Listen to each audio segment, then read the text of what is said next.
bersikap anjali mengulangi ucapan saya. Terpujilah Guru Agung kami Sakya Muni Buddha. Terpujilah Guru Agung kami Sakya Muni Buddha. Terpujilah Guru Agung kami Sakya Muni Buddha. Terpujilah Guru Agung kami Sakya Muni Buddha. Terpujilah Guru Agung kami Sakya Muni Buddha. Terpujilah Guru Agung kami Sakya Muni Buddha. Dharma yang indah dan luhur, Dharma yang indah dan luhur, selama ratusan ribuan masa kalpa, selama ratusan ribuan masa kalpa, belum tentu dapat memperolehnya. belum tentu dapat memperolehnya. Hari ini aku telah melihat, Hari ini aku telah melihat, mendengar dan menerimanya. mendengar dan menerimanya. Aku bertekad Aku bertekad dapat memahami ajaran sejati dapat memahami ajaran sejati yang telah dibabarkan oleh Hyang Tathagata. yang telah dibebarkan oleh Hyang Tathagata. Terimalah salam kasih dalam Dharma. Amitabha.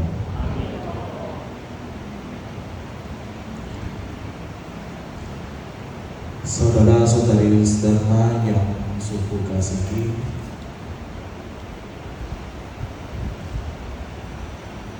sebagai siswa Buddha, kita harus mengerti bahwa ajaran Buddha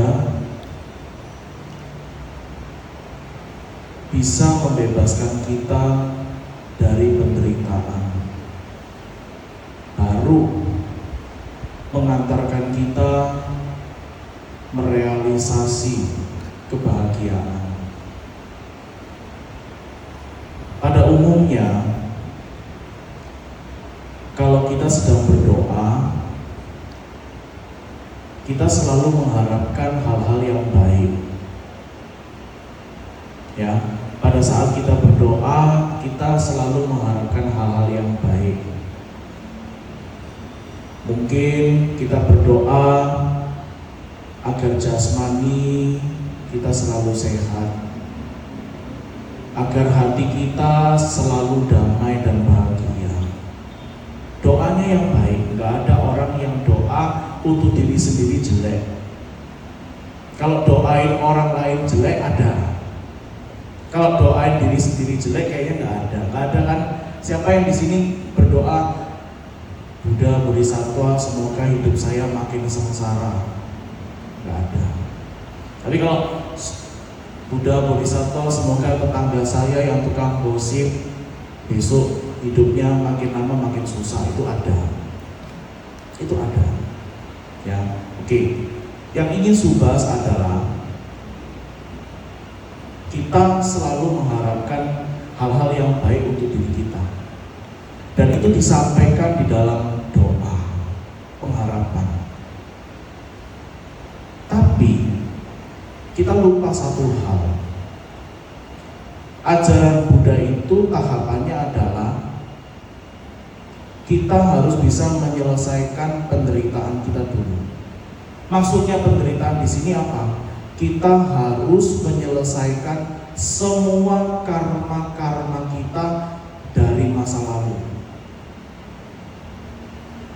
Karma itulah yang menyebabkan kenapa hidup kita nggak bahagia. Karma itulah yang menyebabkan kenapa hidup kita selalu menderita. Karma itulah yang menyebabkan kenapa hidup kita itu tidak pernah beruntung. Nah, di sini Buddha mengeluarkan satu ajaran yang disebut sebagai Catuwari Arya Satyani atau 4 kesunyataan mulia. Baik Mahayana maupun Theravada membahas hal ini. 4 kesunyataan mulia. Kalau di dalam Xinjing tertulis itu namanya Hu Ji Nie Tao. 4 kesunyataan mulia ini terdiri dari, yang pertama adalah kita harus bisa melihat dengan jelas bahwa segala sesuatu di dunia ini adalah kenyataan yang disebut sebagai adanya penderitaan, adanya kebahagiaan maupun adanya penderitaan itu nyata. Anda melihat ada orang yang hidupnya seneng, dia bisa beli apapun yang dia mau, itu kenyataan, bukan mimpi. Anda melihat ada orang yang dari kecil dia tidak pernah menikmati kebahagiaan, sampai akhirnya dia dewasa pun dia masih susah, itu kenyataan. Dia belajar merubah nasibnya sampai dia bisa hidup dengan baik, itu juga kenyataan. Jadi tahap yang pertama, Buddha mengajarkan segala sesuatu itu yang Anda lihat itu adalah kenyataan. Anda tua, kenyataan. Anda sakit, kenyataan. Begitu juga berpisah dengan yang dicintai, baik itu karena kematian, karena jarak, itu juga kenyataan. Jadi ajaran Buddha itu mengajarkan tentang realita kehidupan. Dan bagi mereka yang tidak bisa menerima kenyataan, disitulah dia akan benar-benar menderita. Orang menderita bukan karena tua. Siapa bilang, Suhu, sekarang umur saya udah tua, saya menderita. Siapa bilang? Ada orang yang makin tua makin bahagia. Suhu, saya lihat dia kasihan ya Suhu, dia sakit, dia punya penyakit, katakanlah kanker stadium 4. Saya kasihan lihat dia Suhu. Kamu kasihan lihat dia. Coba kamu lihat benar-benar apakah dia merasa menderita? Belum tentu. Suhu kenal dengan beberapa orang, walaupun dia punya penyakit, tapi wajahnya kayak gak sakit. Suhu tanya dengan mereka, bukankah kamu punya satu penyakit akut, penyakit bawaan? Tapi kenapa Suhu lihat wajahmu begitu kayak gak ada beban? Jawabannya apa? Iyalah Suhu, kalau begituan makin dipikir aku makin menderita. Lebih baik apa? Jalanin aja. Jalanin aja Suhu. Mau makan, makan. Mau jalan-jalan, jalan-jalan. Sesuatu yang bikin saya beban pikiran, saya gak akan pikirkan. Jadi Anda cuma lihat dia sakit, itu cuma permukaan jasmaninya, hatinya belum tentu. Jadi walaupun sakit, belum tentu menderita. Jasmaninya sakit, batinnya belum tentu menderita. Sedangkan yang kita lihat, dia tertawa, dia seneng, dia happy. Kita suka iri kan, terutama sama orang-orang yang hidupnya lebih baik daripada kita. Wah enak jadi dia ya, gak usah kerja, duduk kipas-kipas, uang datang sendiri. Kita rata-rata suka iri dengan orang-orang yang hidupnya lebih baik daripada kita. Tapi apakah benar dia hidupnya semakmur itu? Belum tentu. Manusia itu suka lihat sesuatu yang di luarnya saja, tidak bisa lihat sesuatu yang di dalamnya. Jadi tua, sakit, mati, berpisah dengan yang dicinta, berkumpul dengan yang dibenci. Kalau kita tidak bisa menerima semua itu, ya kita akan menderita. Kita berdoa mengharapkan kebaikan bagi diri kita, tapi nggak tercapai, kita menderita. Kita mengharapkan orang lain agar dia bisa selalu baik dengan kita, tapi nggak tercapai, kita menderita. Tidak punya harapan juga menderita. Jadi tahap pertama Buddha ngajarin kita satu, adanya penderitaan. Tapi di sini bukan bicara hidup tuh menderita, akhirnya di dalam mindset kita umat Buddha itu diajarin hidupku menderita, hidupku menderita, hidupku menderita. Dia menderita tidak. Kenapa Buddha justru memberitahukan kepada kita adanya penderitaan agar kita itu bisa menerima. Orang kepingin hidupnya bahagia, dia kepingin hidupnya enak, tapi dia milih, dia nggak mau selesaiin urusan dia. Dia ingin keluar dari zona masalah keluarga, katakanlah begitu. Tapi dia nggak lihat masalah keluarga ini datangnya dari mana. Jangan-jangan datangnya dari dia. Maaf, jangan-jangan beban keluarga dia. Nih, adanya penderitaan. Kedua, sebab penderitaan. Segala sesuatu itu tidak muncul tiba-tiba, tapi ada sebabnya. Kamu dibenci orang, pasti ada sebabnya. Kamu nggak disukai orang, pasti ada sebabnya. Tahap ketiga, lenyapnya penderitaan. Kenapa? Yang ketiga, kenapa disebut lenyapnya penderitaan? Karena orang yang sudah melihat dharma, yang sudah melihat kehidupan, yang sudah memahami kehidupan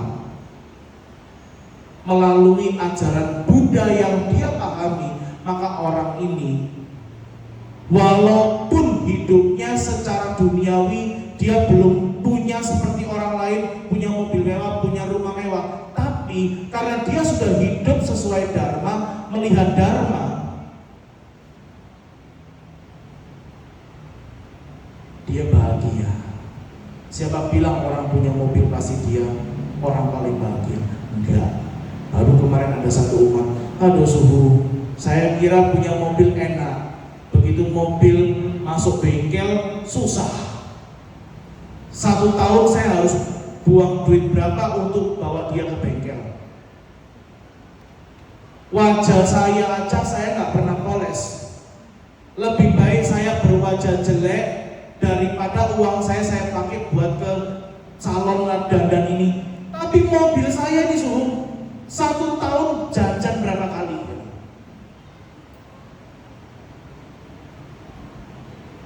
Wajah saya baret dikit tak biarin. Mobil baret saya mesti bawa suhu.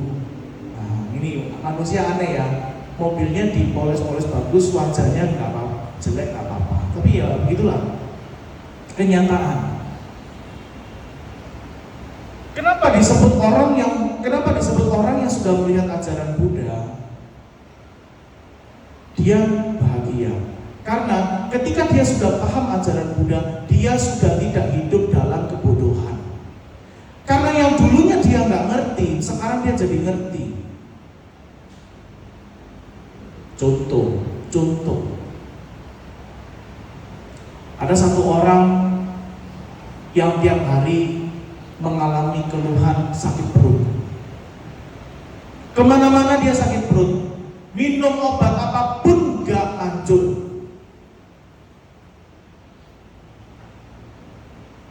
Begitu dia tahu penyebab penyakitnya, oh ternyata saya salah makan. Wah, akan timbul satu kebahagiaan sendiri. Oh, ternyata masalahnya di makanan. Baru tahap yang keempat, jalan menuju lenyapnya penderitaan. Orang nanya ke suhu, kok lenyap dulu baru jalan? Harusnya kan jalan baru lenyap. Nah, inilah hebatnya Buddhis. Apa yang Buddha katakan? Sekalipun kamu sudah melihat dharma, sekalipun kamu sudah ngerti penyebab masalahmu ini datangnya dari mana, kalau kamu tidak jalani dharma, kamu tidak akan bebas dari penderitaan. Karena hidup itu bukan tentang teori, hidup bukan tentang kamu ngerti pasti kamu bebas dari penderitaan. Belum tentu. Makanya berapa banyak orang yang pintar tapi hidupnya nggak hoki. Dia ngerti dia harus apa, tapi dia nggak punya kemampuan untuk keluar dari Masalahnya, kenapa? Dia nggak mampu. Oh iya, langit mendung, bentar lagi turun hujan. Saya harus punya mobil biar saya nggak kehujanan. Masalahnya kamu punya mobil nggak?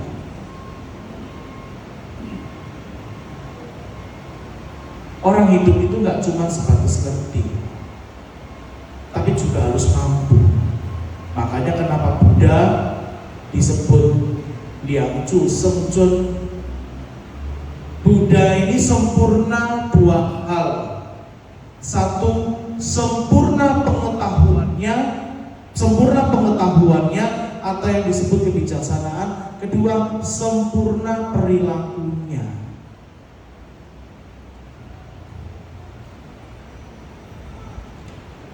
Sempurna kebijaksanaan datangnya dari mana? Dari belajar. Sempurna perilakunya, ini yang mendatangkan keberuntungan. Lihat aja Buddha, begitu dia lahir, udah jadi anak raja. Kenapa? Karena dia melakukan banyak sekali perbuatan baik dari kehidupan sebelumnya. Orang banyak yang ikut seminar, motivasi. Narasumbernya si A, si B, si C terkenal orang nomor 1 di dunia. Wah, begitu kamu dengar seakan-akan kamu sudah dapat jalan keluar, tepuk tangan meriah.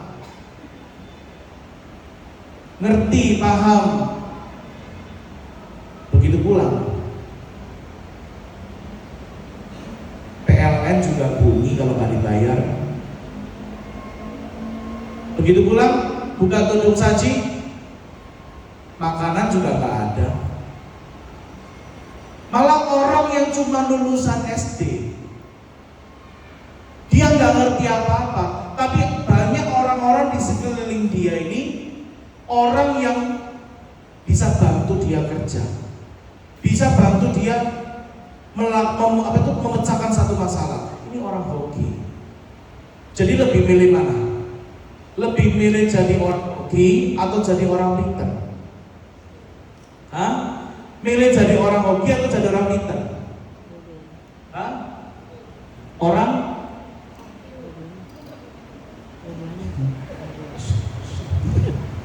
Jadi orang hoki atau orang pintar? Hoki. Siapa yang kelompoknya orang hoki? Angkat tangan. Jadi orang hoki. Oke. Siapa yang ingin jadi orang pintar? Angkat tangan. Oke. Siapa yang ingin dua-duanya? Anda, nih ya, suka kasih tahu. Anda hoki tapi nggak pinter, ditipu orang terus umur hidup. Betul nggak? Anda pinter tapi nggak hoki, Anda ngomong nggak dengerin. Anda pinter nih, Anda bisa ngasih tahu orang, tapi Anda nggak hoki, siapa yang mau dengerin? Lihat Buddha, Anda coba baca kitab suci. Bukan di sini, Anda baca sutra, kayak sutra Amitabha, Siddhigarbha, Saddharma Buddharika. Ketika Buddha berceramah, yang datang siapa? Renfei-rentem. Bukan yang datang siapa? Manusia dan yang bukan manusia. Begitu Buddha mengeluarkan suaranya, bukan cuma manusia yang datang. Semua makhluk dari seluruh alam hadir mendengarkan Buddha. Gak perlu pakai grup WA, gak perlu undangan, gak perlu dikonfirmasi yang mau datang siapa, dicentang, enggak. Begitu Buddha mau duduk di singgasana teratai ceramah, yang datang banyak. Kenapa? Hoki, punya power. Kita punya acara, datang ya gini. Wah, kita mau konfirmasi siapa yang datang aja udah kayak orang ngemis. Datang yang ramein. begitu kita ingin sekali acara kita rame, kita mohon-mohon. Wah, rame suhu yang datang. Iyalah rame. Nah, kalau ngomong orang marah lah, repot dah. Iyalah rame. Udahlah, Anda ngerti lah mungkin maksud saya. Boleh nggak semua terus terang? Jangan marah ya. Iyalah rame, makanan gratis. Tapi begitu selesai makan, bubar. Siapa yang benar-benar mau belajar? Coba kalau wihara bikin. Nah, ini ciri khas wihara kita. Kabar gembira. Kabar gembira untuk kita semua. Kulit manggis, bukan. Kabar gembira. Ya. Upacara pembacaan sutra 7 hari. Yang datang siapa? Yang datang siapa? Seminar 1 kali dengar besok kaya. Non Buddhis juga datang. Inilah orang mengejar duniawi. Salah nggak? Nggak salah. Tapi bisa bertahan berapa lama? Jadi lebih baik jadi orang pinter atau jadi orang hoki? Dua-duanya. Kalau mau pinter, mau bijak, belajar. Nah, sekarang Anda dengar dharma bukan cuma dari saya, dari suku besar, dari para anggota sangha yang lain. Itu Anda sedang mempelajari sesuatu yang Anda mungkin nggak pernah dengar. Yang tadinya Anda nggak tahu, sekarang jadi tahu. Tapi nggak cukup cuma dengar ceramah. Makanya untuk mengumpulkan hoki keberuntungan, Anda diajak nyecing. Ada orang lucu. Ya bukan gimana ya, bukan lucu gimana ya? Pemikirannya kurang tepat. Ada beberapa orang baru tahu. Ya, ada beberapa orang baru tahu. Ada orang yang cuman mengejar kebaktiannya saja. Dengar ceramah, dia pulang. Udah suruh saya nggak perlu dengar ceramah. Hidup saya sudah makmur. Yang penting saya kebaktian, nyumbang. Ada orang yang jenisnya suruh saya nggak mau ikut kebaktiannya, ngantuk. Yang penting saya dengar ceramahnya. Padahal dua hal ini sama-sama penting. Kalau nggak penting, nggak bakal dipraktekkan di wihara. Dengar ceramah itu untuk menambah kebijaksanaan kita. Ikut kebaktian itu untuk menambah karma baik atau keberuntungan kita. Dua hal ini sangat penting. Ya, jadi 4 kesunyataan mulia itu ngajarin kita agar kita ini bisa melihat realita kehidupan. 1, adanya penderitaan. So kasih perumpamaan ya. 1, adanya penderitaan. Contoh, Anda batuk. Batuk itu nyata, bukan sengaja dibikin batuk. Ini yang simple ya. Kedua, sebab penderitaan. Lihat Anda batuk ini gara-gara apa? Makan gorengan, katakanlah begitu, nggak minum air, atau makan gorengan hasil penggorengan dari minyak yang berulang-ulang, nggak direfill, nggak diganti. Sebabnya itu. Akhirnya Anda batuk terus. Minum obat, sembuh. Besok makan gorengan, batuk lagi. Minum obat lagi, sembuh. Besok makan gorengan lagi, minum obat, sembuh. Tukang gorengan lewat, beli lagi. Berapa kali Anda melakukan kebodohan yang sama? Tapi setelah Anda mengerti, oh ternyata yang membuat aku batuk ini aku makan gorengan. Tahap yang ketiga, lenyaplah kebodohan kamu. Kenapa disebut lenyapnya penderitaan atau lenyapnya kebodohan? Karena orang menderita itu karena dia nggak tahu. Makanya sebab penderitaan di dalam 12 rantai sebab akibat penderitaan, Buddha mengatakan sebab penderitaan sumbernya dari mana? Ketidaktahuan. Makanya dalam agama Buddha ada tidak sengaja bukan berarti tidak berakibat. Kan kadang-kadang orang nih, suhu saya kan nggak sengaja, masa berdosa, bahasa ngomongnya begitu. Nggak sengaja, saya ngomong sama orang nih, katakanlah salah ngomong. Kan saya nggak tahu suhu, ternyata dia sakit hati, berdosa nggak saya suhu? Kamu nggak usah lihat dosa nggak dosa, nggak usah lihat karma nggak karma, dia marah nggak? Dia marah, itu berarti ada akibatnya. Kamu salah minum obat aja, apa yang terjadi? Salah minum obat apa yang terjadi? Makin sembuh atau makin sakit? Makin sakit. Jadi jangan meremehkan ketidaktahuan. Lebih baik ngerti daripada nggak ngerti. Makanya harus belajar banyak. Jadi dalam belajar dharma itu jangan dipilih. Oh ini nggak penting, ini nggak penting, ini nggak penting.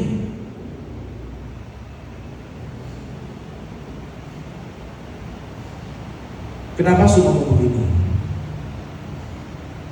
Karena banyak nyindir ya, banyak orang tua ya, dia bawa anaknya ke wihara. Harusnya kalau anaknya ikutkan sekolah minggu, jangan diikutkan kebaktian jam 10. Kenapa? Tingkat pemahamannya nggak sama. Kadang lucu, gak apa-apa deh suruh biar anak saya ikut saya aja di samping saya. Akhirnya apa? Andanya sih dengerin serius, anak Anda bosen. Dia gak bisa melihat itu. Jadi sesuaikan dengan umurnya. Kalau anak-anak ikutkan sekolah minggu, bapak ibunya ikut kebaktian. Bukan anaknya sekolah minggu, bapak ibunya nongkrong.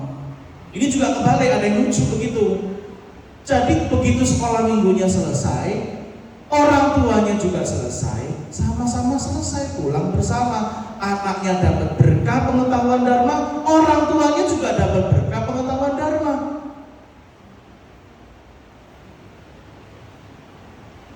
Begitu, ya. Nah itu lenyapnya penderitaan. Keempat, setelah kamu ngerti bahwa ternyata yang menyebabkan batuk ini adalah karena kebanyakan makan gorengan. Yang keempat apa? Jalanin. Maksudnya jalanin apa? Jangan makan lagi. Jangan makan lagi. Kalau kamu makan lagi, ya kamu batuk lagi. Kesalahan orang itu ada di mana? Ketika dia ada masalah, yang dicari apa? Solusi.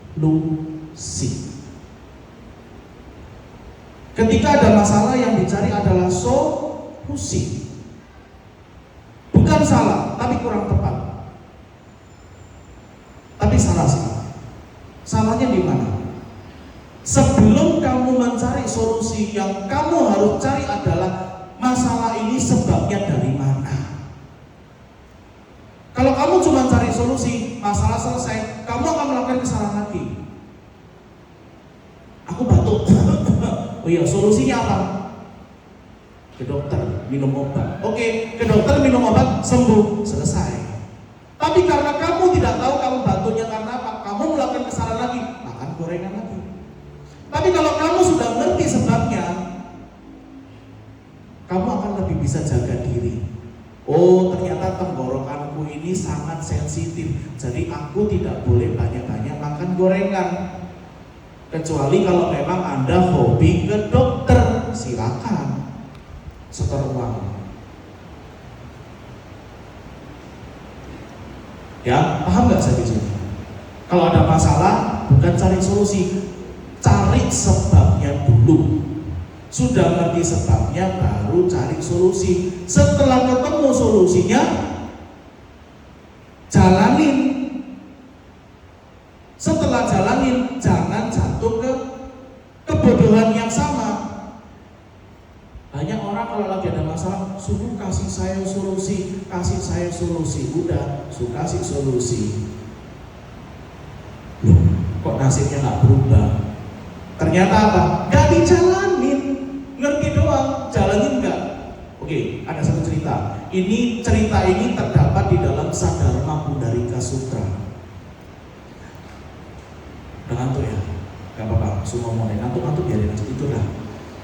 Ya, ceritanya begini. Dalam Sadharma Pundarika Sutra, Buddha memberikan satu perumpamaan. Ada sepasang suami istri, ya, yang sedang berjalan, lalu dia bertemu dengan seorang anak kecil di jalan. Nah, anak kecil itu pakaiannya inilah apa tuh, jelek, robek-robek, kotor, lusuh.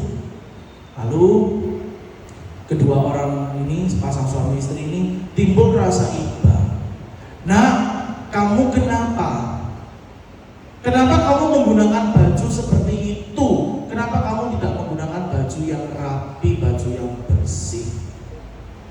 Anak ini jawab, ya karena aku tidak mampu membeli baju yang bagus. Aku tidak punya uang untuk membeli baju baru.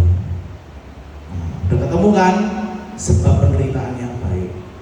Begitu anak ini tertidur, sepasang suami istri ini memasukkan berlian, memasukkan berlian ke dalam kantong bajunya dengan harapan agar ketika anak kecil ini bangun, dia melihat di dalam kantongnya ada berlian, dia menggunakan berlian ini mungkin dijual atau apa, nanti uangnya dipakai untuk beli baju. Dimasukkan, ketika anak ini tertidur dimasukkan ke dalam kantong baju.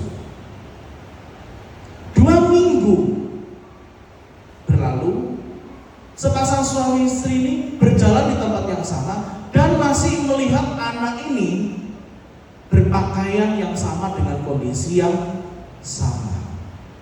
Bingung dong, sepasang suami istri nanya, "Nah, kenapa kamu masih menggunakan pakaian yang sama?" Jawabannya sama, ya karena aku tidak mampu membeli baju, aku tidak punya uang. Lalu sepasang suami istri itu mengatakan apa?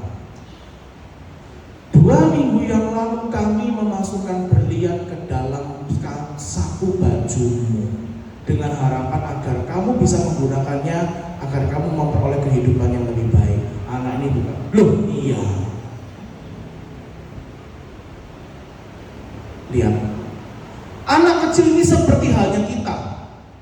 Kita ini sebetulnya udah dikasih solusi, udah belajar dharma, udah dapat satu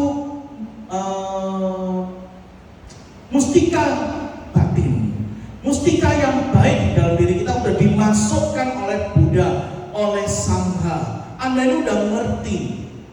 Tapi kenapa nasib Anda ini masih seperti anak kecil yang berbaju lusuh ini? Kenapa? Karena Anda walaupun memiliki mustika itu, tapi Anda tidak melihat mustika itu. Anda tidak menyadari bahwa di dalam diri Anda ada sesuatu yang sangat berharga, yaitu pengetahuan dharma yang sebetulnya bisa Anda gunakan untuk keluar dari masalah. Tapi karena Anda tidak sadar. Coba rata-rata ya, ketika kita dengar satu dharma yang disampaikan oleh suhu-suhu ceramah, wah kita dengerinnya serius. Sambil ya, oh ya harus iya. Berarti ternyata saya menderita karena karma saya.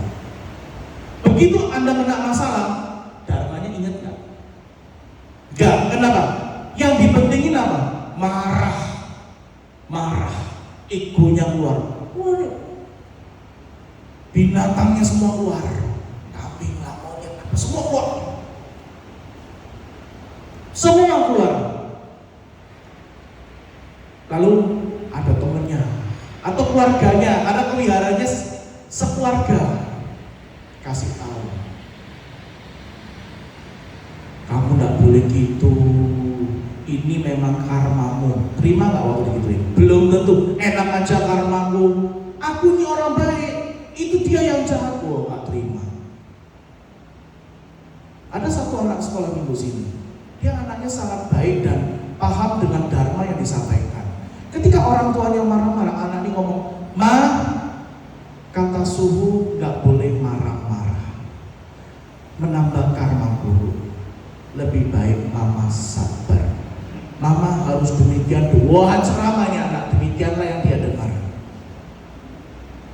Apa jawaban mamanya? Kira-kira apa? Sudah, kamu diam. Kamu tahu apa? Mama makan asam garam lebih banyak daripada kamu. Ini kan alasan orang tua begitu kan? Mama makan asam garam lebih banyak daripada kamu. Pantas kamu darah tinggi.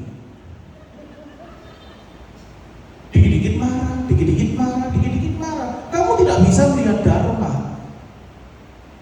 Itulah kenapa di dalam Buddhis kita diajari meditasi. Meditasi untuk apa? Cari kesaktian? Bukan. Meditasi itu ngajari kita tenang sejenak. Lihatlah, sebetulnya masalah ini datangnya dari mana. Makanya segala sesuatu harus dibicarakan baik-baik, ya, pelan-pelan. Jangan marah-marah dulu. Anda marah-marah makin Anda tidak ketemu masalahnya. Bapak-bapak kalau minum kopi sekarang masih suka minum kopi hitam nggak? Atau udah keren Starbucks tiap hari? Hah? Masih kopi hitam kan? Kopi tubruk kan? Oke. Sekarang sudahnya. Begitu Anda masukkan kopi, bubuk kopi lalu air panas, Anda aduk-aduk. Oh, suhu saya nggak ngerti karena yang bikin istri saya. Oke, begitu istri Anda taruh di meja, pertanyaan suhu adalah, apakah Anda langsung minum kopinya? Hah? Enggak kan? Kenapa? Panas. Ada jawaban yang lain nggak? Karena siapa tadi? Masih ada ampasnya. Ampasnya, kopinya di segelas kopinya ditaruh dulu biar ampasnya turun, yang Anda minum airnya. Atau ada kopinya dibuang, Anda makan ampasnya? Enggak kan? Turunin dulu ampasnya, Anda minum segelas kopi. Ya kan? Ditenangin dulu, baru Anda bisa merasakan nikmatnya kopi. Kalau Anda aduk-aduk lagi, Anda akan minum kopi plus ampasnya. Itu sama halnya dengan Anda kalau lagi ada masalah, Anda marah, makin diaduk-aduk, makin marah. Akhirnya apa? Anda nggak akan bisa menikmati kopi itu. Anda tidak akan bisa membedakan mana air, mana ampas. Harus belajar tenang. Mindfulness. Ya, oke, mungkin itu saja yang saya sampaikan. Jika ada salah kata, mohon maaf. Semoga Dharma yang disampaikan hari ini bisa memberikan inspirasi, motivasi, dan menjadikan kita sebagai pribadi yang lebih baik. Amin. Mari kita semua perlahan berdiri. Kita memberikan penghormatan pada suhu yang telah memberikan wejangan Dharma pada hari ini. Di sia suhu wujud. Amin.